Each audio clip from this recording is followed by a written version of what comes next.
The easiest way to do it is to set it up so that somebody else is the bad guy. Wait for them to get Let's in get trouble into at this. work. Let's get into this. This is perfect. Okay, Ben, we're gonna do 8. Give me my. If you're ready, go ahead, whenever. You want 3 minute and then 2 or 1 minute? 3 and then 1. 3 and 1, okay. You said 3 and 2 last. How come this? I did. I'm sure I did. Whoop. Like that.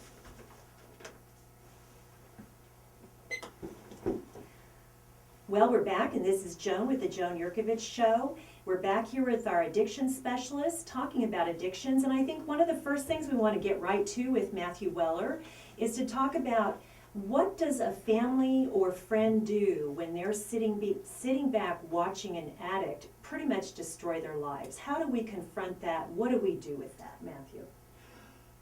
Well, I can tell you that if you try it, you're going to feel very ineffectual because it's very difficult for one person to impact somebody who's advanced in their abuse or addictive use of alcohol or drugs because they've developed an entire defense system that allows them to view the world in a way that says that what they're doing is okay. If they're drinking, it's because of the problems in their life. If they're using, it's because everybody else does it. There's 1,000 excuses for doing what they're doing, and if somebody comes up and says, I think you drink too much, it's going to have no impact. Well, that's important because it's almost like they're deluding themselves, they're lying to themselves, or they're, in denial. We've talked about that big word, denial. So again, what more can we do? Well, they're going to deny it, they're going to say, they're going to minimize it. I've heard that from professionals who deal with it. It's like, oh, well, I only have a couple beers every night, and then the next thing you know, it's a couple cases or 6 packs or something like that. Well, and you're exactly right. They do have a defense system that works best for them. And what usually happens with the family or people that care about them or around them any length of time is that they start seeing through it. They start seeing them as excuses. You said that last time. Last time I confronted you about your drinking, you said you were going to cut down. And you did for 3 days, and then you're back to being drunk every night. Or you're back to drinking with your friends on Saturday night when you promised me that we were going to go out. It could be any number of patterns, but there's no long-term change. And the easiest way for somebody concerned about somebody else is to bring some weight in on the situation. Have the court system weigh in, have the company weigh in on the situation. For example... Well, you're not just going to call the police, are you? Because I know, I've heard of situations where it's like, at first I was scared when he got in the car drunk that, he'd hurt himself, and then I was scared that he'd hurt someone else, and then I was hoping he'd hurt himself. I've heard that story. You get so angry because you go through this treadmill that you're on that never ends. Well, and then the fear is that if you're a spouse... But you're not going to call the police, I guess, and say, well, hey, he just got in the car, go pick him up. Are you suggesting that? Well, if you're really fearful about this person behind the wheel, either his life or somebody else's, or your children in the back seat, then that's exactly what you should do. And then it's not between you and him, although he will blame you for it. But he really has to be accountable to somebody who has a little weight, a judge or a court service officer or a corrections officer. And he has to be accountable, and he will have to show that he can be responsible. He'll have to address his alcohol and drug use, whatever got him in trouble. And it's so much easier that way to be outside of that dynamic and observe the change and support somebody doing what they're supposed to be doing, rather than being the house police saying, I counted your beers, you drank 1 too many beers tonight, you said you were only going to drink 6 and you drank 7. That's a horrible position to be in. But isn't there an element of shame even with, say, a spouse who knows their spouse is doing drugs or alcohol? Maybe they're even a professional person and seem to be okay in their work life and holding down a job, but it's obviously tearing the family apart or the marriage apart. Isn't there shame that those people sometimes feel? I think it seems to me like it might be a really big leap to step from our little private, issue out into a workplace or even certainly a legal, with the police or something. Well, and you're right, it is a leap, but when you get to that point, it's the next logical step.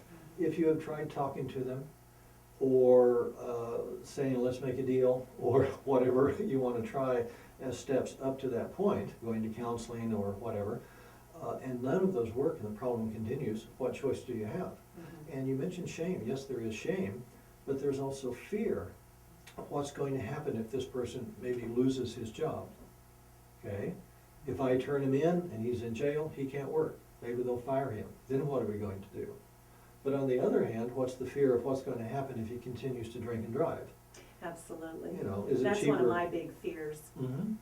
You know, we hear too many stories of innocent children or anyone innocent being, you know, their lives taken away by a drunk driver or someone on some sort of drugs. Mm-hmm. So you're talking about if we're gonna crack their defense system, pull out the big guns. You're Yeah. talking some big guns here. And if the little guns don't work, you have no choice. It's either that or suffer, literally suffer with the situation until such time as you're saying, I can't take it anymore, it's gotta be better than this, I have to do something. So in Matthew, with all your years of experience, have you found that little guns of, you know, come on, let's work this out, you know, you told me you'd do this, you told me you'd cut back and you haven't, does that usually just not work? Well, the people I see, the little guns didn't work, you know, but I know that there are times that if a spouse tells somebody, I'm concerned about this, and they look at it and they change, I'm not going to see them down the road. That's true. You know. Do you think there are many of those really out there that are true, I know you don't like the labels, but really into not so much abusing a substance occasionally, but a true addict? Does I it take think- something more extreme? Does it take that really hitting rock bottom, you know, before they seem to want to change? Yeah, and when you're talking about bottom, there's no guaranteed bottom. I did some training on Madison Avenue in Chicago, and people there had no place to live. They got their clothes from the local, you know, clothes recycling center. They'd work spot jobs for a little cash to buy a drink. They'd eat at missions that cooked food that was difficult to smell for me, much less eat. Oh my gosh. And in their minds, that life worked for them. But there's no guaranteed bottom. The bottom comes when somebody says, I don't want to do this anymore. You know, when they say it's not worth it. And the only way they're going to do that is if the pain, if the pain of change is less than the pain of continuing to do it. So that means a significant other has to make it hurt to continue to drink or drug. So that's good, something we're gonna have to end on, but let's say that again. If the pain of change is more significant than the pain of using, say that again, Matthew. The pain of using has to be greater than the pain of change. Okay, The price of using has to be price. greater, or too great a price to pay. it's too great a price to pay to continue to use and to continue with these addictions. I know there's so much more that we're not gonna be able to let Matthew out of here just yet, so please, please go to our website, joanjerkovich.com. You're gonna watch the video outtakes with this one, but stay tuned for our next guest. We'll still be talking about addictions with another addiction specialist. This is Joan at 910 KINA Salina with the Joan Jerkovich Show. And these people, what about relapse? I have to ask you about that, because I've always heard that, and I kind of one of my pet things is domestic violence. And you know and you hear that, you know, we have to accept that if we're gonna help them and treat them, they're gonna go back and back and back to their abuser. Is the same thing with addiction? Do you often see where, I've heard it said that if you're treating a disease, let's call it a disease of addiction or the problem of addiction, you have to expect relapse. I don't know that that's true.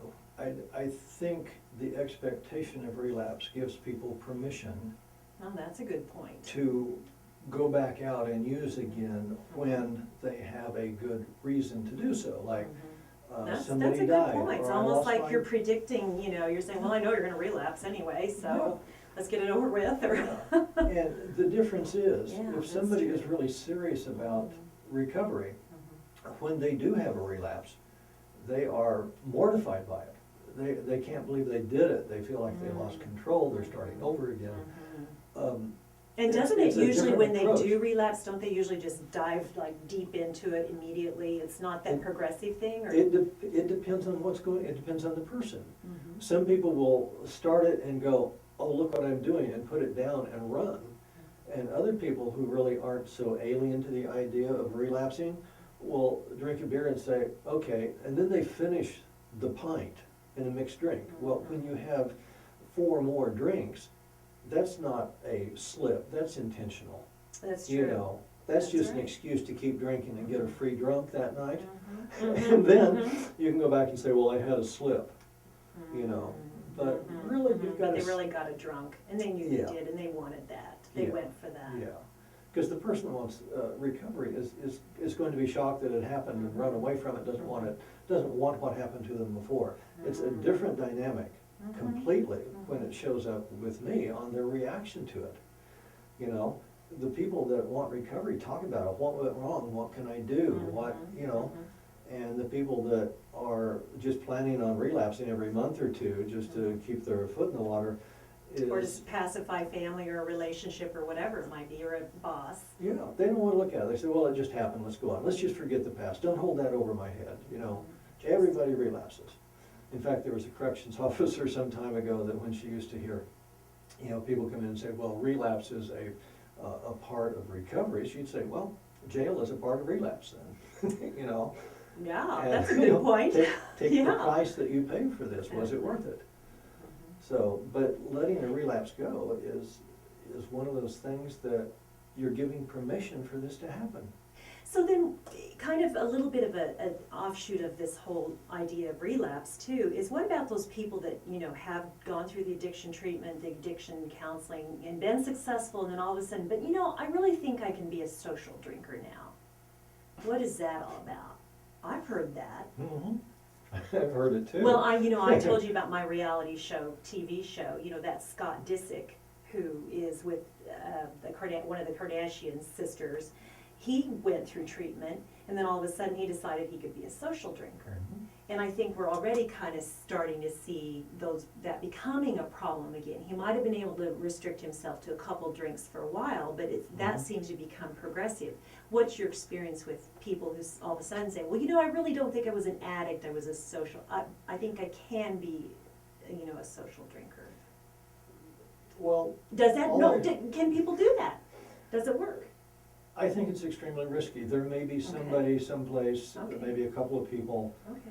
that were abusive and that they have control over. But for the most of people whose control got them in, or lack of control caused so many problems in their life, I think it's highly risky to convince yourself that maybe you could try that again a little bit, because the brain, as I understand it, doesn't know the difference between legal and illegal. Powder, liquid, up, down, it just Yeah, knows that's it's true. feeling good Mm-hmm. and it's off and running.